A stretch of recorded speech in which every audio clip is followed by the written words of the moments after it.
Hey guys, what's up? Murder here. So, RWBY Volume 3, Episode 6. Oh my gosh, what a fucking nuke drop, am I right? I did my live reaction, I fangasmed all over the place, but this was heavy stuff.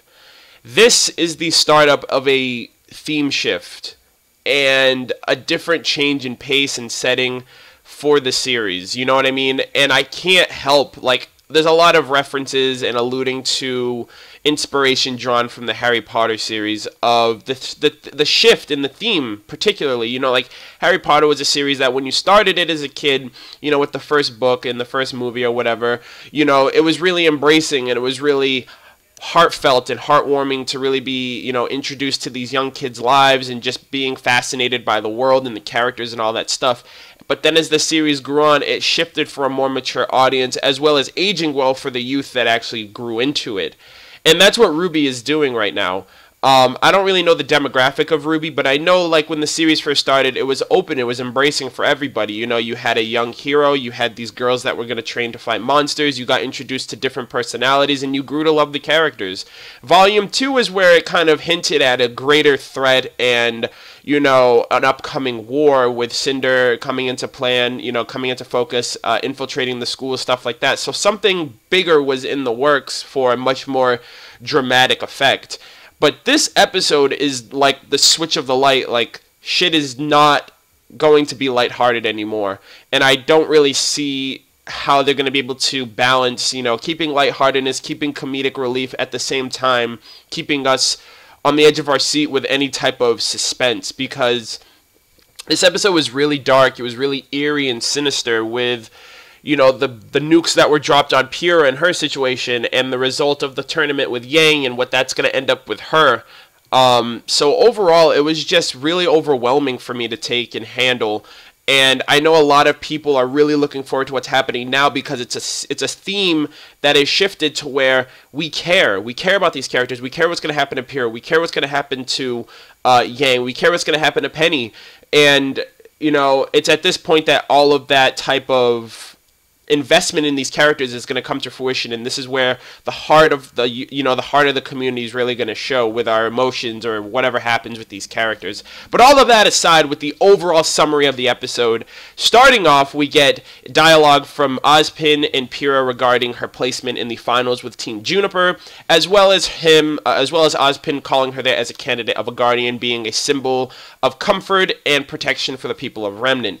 Now, during this type of dialogue, he kind of hits her with a weird question of what's your favorite fairy tale. And before I get into that, there's something that Crow said that kind of took me aback when he mentioned to Pyrrha that, you know, when she was giving credit to her teammates and Ozpin was, you know, complimenting her on her performance, Crow mentions, you know, I think it's the other way around. I think you carry your team, not necessarily your team pulling their weight. And I kind of disagreed with that, especially when you look at the development of all these characters so far, especially with episode 2 of Juniper going up against Team Bronze.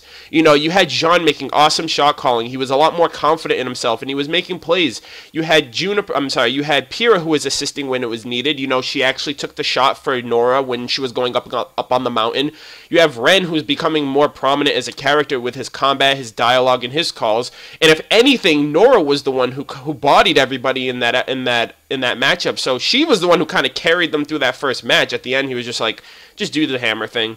So I was kind of taken aback by that, and I felt like it was kind of ignorant for him to say, unless he was referring to her overall, like her status.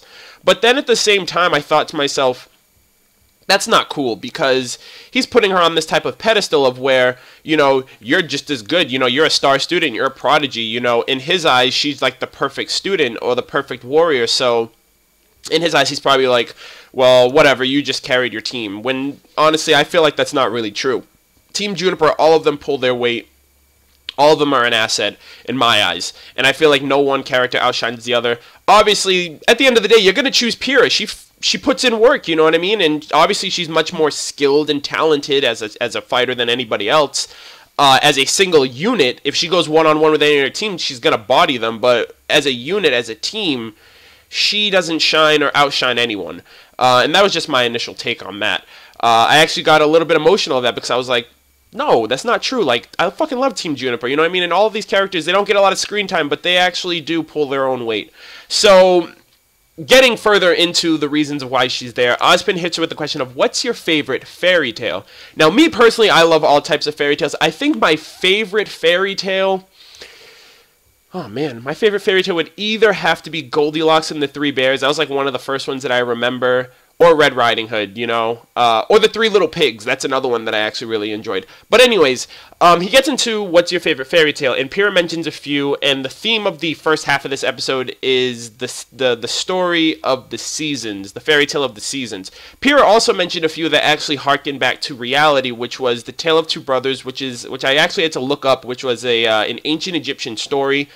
And then there's The Girl in the Tower, which could be a reference to Rapunzel, which was later reworked as the movie Tangled. So I thought that was really interesting, how they share some commonality with, you know, us, and how that can be relevant, you know, for us to really pick up on. But he gets into the story of the seasons, and this is where the first huge info dump of lore gets dropped on us regarding, you know, the center focus for Cinder, her plans, and, you know, just another concept that we have to take into consideration for the series, which is, the tale is that there's an old man living on a hill, reclusive from the world, and he's greeted by 4 traveling sisters, each giving him a different lesson of life to help him better embrace his world and embrace himself and be happy and embrace, you know, just be enjoying of life. And each one of these sisters is also alluded to not only a season, but have similar characteristics of that season. The first sister, being Winter, mentions to him that, you know, to take his time in solitude to reflect and meditate, which is similar to the season of winter. When you think of winter, you think of it being cold and harsh outside. That's the time of the year that people are more indoors, watching TV, playing video games, being just more in home, you know, and being more of a homebody. And then the second sister, which is the spring sister, tends to the man's gardens, revitalizing his crops and flowers and stuff, and that's the same essence of springtime, where the land is rejuvenated, you know, the trees are growing, plants are growing, flowers are growing, you know, it's a lot more cool and calm outside, and it's just a beautiful and elegant time of the year, and it's where people are actually more inclined to go outside and enjoy themselves. Summertime, which is the third sister, you know, warms the man's heart and tells him to embrace himself and embrace life and be happy and you know, and be happy. And that's summertime. Summertime for me is the definition of fun. You know, kids are out of school, it's hot, you go to the beach, you go to the park, you play sports, you're outdoors more, you're less indoors, and you just embrace life and you enjoy life to the fullest. And then the last sister, which was the fall sister, urges the man to be thankful for all he has, and that's essentially what the fall season is all about. It's more of a time of coming together. It's getting a lot more chilly out. You're wearing more comfy clothes. You're surrounded by friends. You're at bonfires. And it's also around the holiday of Thanksgiving, where you give thanks to the people in your life and the fortunate situations that you're in. And you're thankful for those, you know, you're thankful for what you have, and you don't fret about what you don't. And these 4 sisters, through their act of kindness, this old man was, I don't know if he was like a wizard or a sage or a god, but he was some type of deity who bestowed upon these sisters unimaginable power. And they accepted the power and decided to share that power with the world of Remnant. Now, for this story, the 4 maidens, summer, spring, autumn, winter, spring, summer, and fall. Kind of got a little messed up there. But those were the 4 maidens, and that story is actually true. Now, before I get into anything, magic is now a concept in RWBY. The power that was bestowed upon them was magic, separate from dust and aura. So these 3 supernatural concepts are factors that we have to take into consideration moving forward of, is someone using dust, is someone using a semblance, or is someone using magic? And magic is probably like the top tier compared to the other 2. That's number 1. Number 2, I'm wondering now if these 4 maidens are the origin of semblances. For example, if one of these maidens were to give birth, would the magic effects of these characters trickle down to the offspring, similar to like hereditary genes? And in that sense, if it can't be directed, you know, as from magic to magic, was the magic degraded to a form of a semblance? Because when you think about it, it's really kind of unexplainable of how just an aura is projected outward. as a semblance. Maybe there's some type of magical element to it, because when you think of like Nora, for example, she wields electricity. She wields electrical current in her body, and I don't think that can just be a product of her aura alone. Unless, like I mentioned in the past, that it is a complement to her energetic nature. I'm just wondering if that's any type of alluding to semblances, or even if the magic can be passed down from parent to offspring, or if it's just exclusive to the host at the time. Another thing I want to mention, in my live reaction, as well as tons of people out there, people have mentioned, oh my gosh, these maidens, what does this have to do with Summer Rose and Winter Schnee? I was there with you guys. I said the same thing. I alluded, during my live reaction, it's all in the moment. I'm not breaking down or analyzing anything. I'm just watching in the moment. So I kind of alluded to, I'm like, okay, Summer Rose, Winter Schnee, what does this mean? Those are just names. Those could be names referring to the seasons. That could be names referring to the characters in the fairy tale itself. But in no way, shape, or form do these names directly relate back to these maidens, or even them being the maidens themselves. Because Pyrrha is up next to receive the Fall Maidens' powers, but Pyrrha doesn't really have anything to do with the season of fall.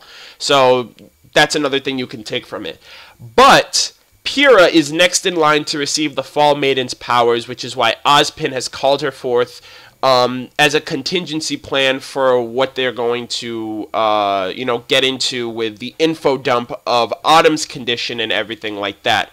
So before I get any further, this episode was deep. This episode was very, very overwhelming. It was very eerie, and the atmosphere was just on a different level. I really felt out of place, and I really felt uncomfortable with a lot of the things that these characters that I've grown to love have to go through. And a huge part of that was Jen Brown's performance. Her performance was fantastic. For those of you who don't know, Jen Brown is the voice actress for Pyrrha Nikos. And not just the voice acting that played a part, but just Pyrrha Nikos as a whole, the animation of, her being out of her element. And, we know her as being very confident and upfront about things. And in this episode, she was really taken aback. She was uncomfortable. You could see it from her body language, from her facial expressions, and the dialogue as well. On top of the OSTs, which did an amazing job of it immersed me. You know what I mean? It wasn't just me watching. It was me feeling what Pyrrha felt. And I really, really enjoyed that. And like I said, it's par for the course of this theme shift that we're going into. So we end up finding out a lot about the maidens themselves, their powers, and how they've transcended the thousands of years that this story has been told. Now, we understand, and this is another reference that I'll get into, we understand multiple things about the maidens, that when a maiden dies, their power is transferred to another host, which is a young woman, and the selection process is a lot more intimate, whereas the woman in the maiden's final thoughts is the first candidate to inherit her power. Now, this is very similar for any of you out there who have watched Avatar: The Last Airbender, more specifically The Legend of Korra, which is the continuation series, Season 2. Spoiler alerts, by the way. There is a concept that is explained of how the Avatar state transcends from the four different elements. Whereas there is a creature known as Rava, who is a hub of the four elements from the first Avatar known as Wan. And when the Avatar dies, what really happens is the spirit of Rava leaves the dead body of the former Avatar and seeks out a new host in the next cycle of the elements. So from water, earth, fire, and air. So that's a concept that maybe Rooster Teeth used, or it was inspired by this, because that's what it really reminded me of. I was like, okay, so this is kind of like an Avatar thing, similar to like when an Avatar dies, Rava leaves their body and seeks out a new host, similar to like these maidens, but the difference is it's more selective. They have to be young, they have to be women, and they have to primarily be in the last thoughts before they die. So, regarding all of this, we find out that a maiden was actually attacked, and Pyrrha is heavily needed in this for the contingency plans of keeping the powers from nefarious forces. We find out that the Fall Maiden, known as Amber, was attacked, and part of her power was stolen. Now, I don't know if I'm the only one who feels this way, but I have no idea I mean, we don't really know the background regarding it, but it's like, This magic is told to be on an unparalleled level, unimaginable power and strength, to where these maidens had to go into secrecy because there were maiden hunters basically going after them. And it's crazy to think that these maiden hunters had to be female in order to get this power. But regarding all of that, are these maidens like combat efficient, or are these just girls just living in the world and don't know how they've inherited this power, don't know how to harness it? I'm assuming Amber got ambushed by Cinder, Mercury, and Emerald, and I can understand a 3v1. These are three skilled mercenaries, you know, who are effective in the field, and I could understand if Amber got overpowered, but if it was really like a one-on-one, like Cinder up against her, then it's really odd that a Fall Maiden with this type of power was able to be defeated. Like I said, I don't really understand or know the full gist of how, you know, all of that went down, but it's still something to take into consideration regarding if these maidens are combat ready, like Penny, or if they're just, you know, damsels who just have unimaginable power that they can't control, and in doing so, that's why they're protected by this Brotherhood of Ozpin, Crow, you know, and the other kingdoms, headmasters and such. So we also find out that the situation is delicate, because when a maiden dies, the last thoughts are usually the first person that goes into receiving the power. And Ironwood mentions that it's a delicate situation because the chances are that if Amber, when she dies, she might remember the last person that attacked her. And that was probably the last person in her thoughts in general. You know, the last person that attacked me is also the person that's ended my life. And the person, I'm assuming it's Cinder, so I'm just going to say Cinder will end up receiving her full power if she took half of it, or part of it. Or the second contingency plan is that if the maiden dies, the other half of her power might seek out its part that was stolen. So in essence, Cinder has laid out the groundwork of, I'm going to get this power whether she dies and I'm in her final thoughts, or whether she dies and her power comes back to me. Now, the contingency plan for Ozpin is that Ironwood has discovered a way to harness the essence of a soul, aura essentially, and put it into something else, or in Pyrrha's case, someone else. So essentially, Pyrrha is going to harbor her soul, her life energy, along with Amber's, to keep the powers from getting to Nefarious, you know, to getting to Cinder, and essentially claiming that power for herself. Now, two things come to mind when you think about this in particular. Number one, Penny. We know Penny is a synthetic, the first synthetic capable of generating an aura. And Ironwood mentions that during their research of scientifically studying aura, what it's made of, how to capture it, you know, he said that they've made significant strides. And I feel like one of those strides is Penny. Of her aura that she generates is not her own, but it is from someone else. And the personality that she has a humanistic personality because she has an actual human soul. Her body, you know, she's made of metal and nuts and bolts, and she's just, you know, the only part of her that's human is her soul, which I feel like that's really scary, you know what I mean? Like, and Pyrrha even mentioned, you know, as well as Glinda, that, you know, that's wrong, you know, to mess and tamper with the natural way of things, you know, like with human life and human souls and things like that. But desperate times call for desperate measures. And then the second thing I want to mention is the foreshadowing of all of this. I swear to God, from this point on, I'm taking any type of, you know, I'm taking any type of subtle comment or gesture seriously this time. Because in Volume 1, Blake was reading a book about a man with two souls both fighting for control of his body, and that's literally, not literally, but that could essentially be the situation that Pyrrha is going into when she gets Amber's soul. We don't know the results of it. We don't know if she's going to have to fight over it, if Amber is going to be willing, because when she comes to, she's going to be like, what the hell is going on? Where am I? And what, you know what I mean? Like, she's just going to be out of it, especially if she dies and she's still conscious. So, that's all really crazy to me. But like I mentioned, the resulting factor is that they don't know if this plan is going to work. Pyrrha has willingly accepted whether, you know what I mean, like, if this is going to help humanity. But the fact is, they don't know if this is going to work, if the transfer is going to work, and they don't know if she's going to be the same once it does. And for Pyrrha, this is crazy development that I really feel we need from her, because I feel like a lot of times she's really been second place to development for Jean. Jean's definitely got the most development for Team Juniper. You know, we've learned a little bit about Pyrrha, about her, you know, struggles of growing up and being isolated from everybody. But Jean has definitely come a lot farther than anyone in his team for development of being bullied, of, you know, coming to terms and realizing that, you know, Weiss isn't for him and stuff like that. So this is a dynamic change for Pyrrha, and one that I'm really afraid of, you know what I mean? Like, because she could potentially die from all of this if Cinder really wants the power that bad. And on top of that, now that the Four Maidens are a factor, I feel like the Four Maidens are the center focused for Cinder's plans. I feel like Cinder is going to hunt down all 4 of these maidens and try to steal all of their powers. So at this point, we might see all of these schools, you know, Team Juniper, Team Sun, Team RWBY, travel to different places to protect these maidens before Cinder gets to them, or the White Fang, or Adam, or anything like that.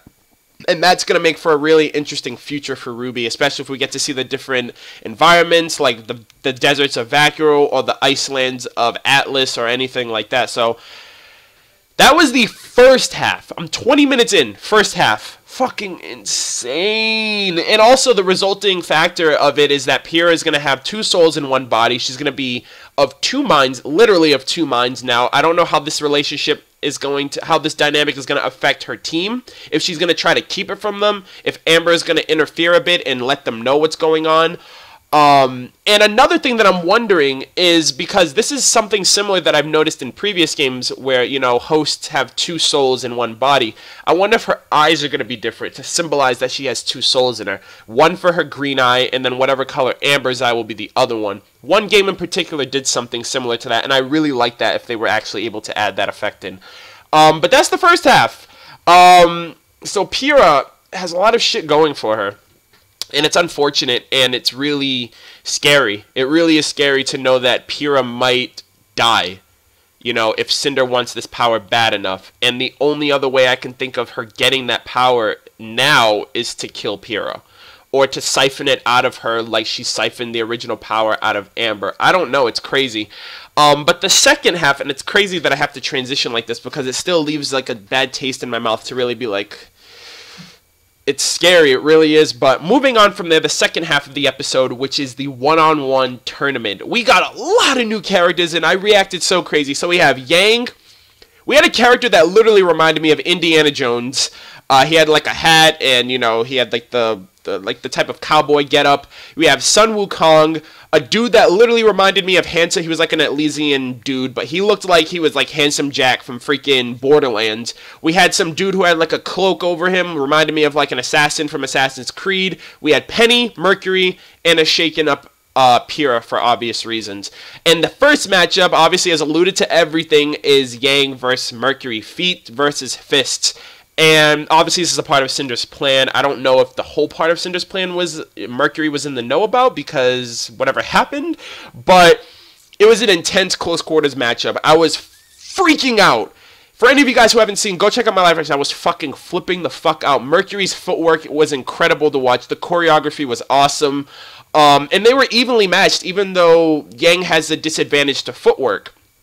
But it was going back and forth. Mercury was giving footwork. Yang almost knocked him out of the arena. Mercury was giving combos with his guns as well. And then Yang went Super Saiyan and fucking destroyed him. And it came to a really close matchup because Yang had like 16% of her aura left over. So I thought that was incredible. The matchup was great. It was awesome. And Yang ended up winning. But the fucking crazy part about it all was that there was some type of element at work. Similar to episode 4 with Coco visualizing Yatsuhashi when he wasn't really there, of illusions. Mercury went to go and attack Yang, and she broke his fucking leg.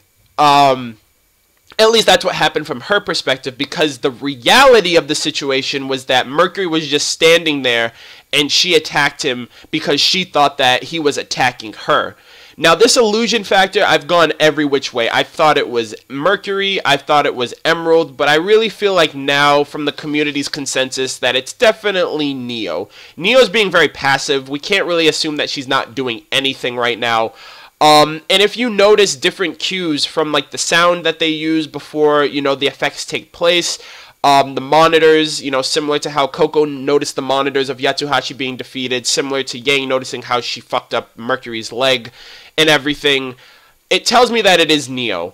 And it's really scary when you think about it, because I actually looked a bit into it, and when you think about Volume 2, Yang going up against Neo, if Neo's power is illusions, then that could literally mean that Yang was fighting nothing during that matchup in Volume 2, that was all illusions that she was going through, which was scary as hell to know that Neo has powers and abilities like that.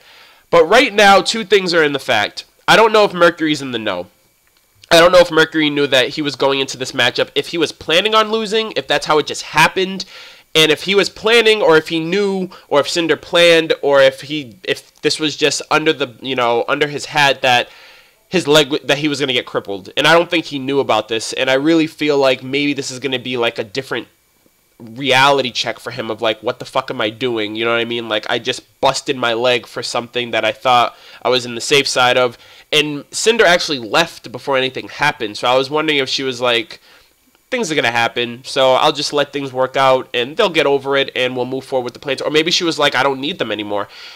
It's craziness. And also the Grimm got attracted by all the hostility and commotion of what happened. Yang seems like she's going to be under arrest now, and I don't know what the situation is going to be for her. If she's going to be arrested, if she's going to go rogue, if anyone's going to believe her, because it was on the internet. People in the stands were watching, and I understand semblances are a factor, and maybe Coco can help out because she went through something similar, but in the grand scheme of things, everyone's going to see her as like a salty loser. Even though she won, that's the thing that doesn't make sense, because I can understand if she did it because she lost, but she did it and she won. So what reason, no one has a motive. So that's a reason why I feel like she's kind of safe, and if she gives her speech, and if Coco is able to help her out, and if Ozpin and them are just like, okay, we have to assume that this is another forwarding of plans.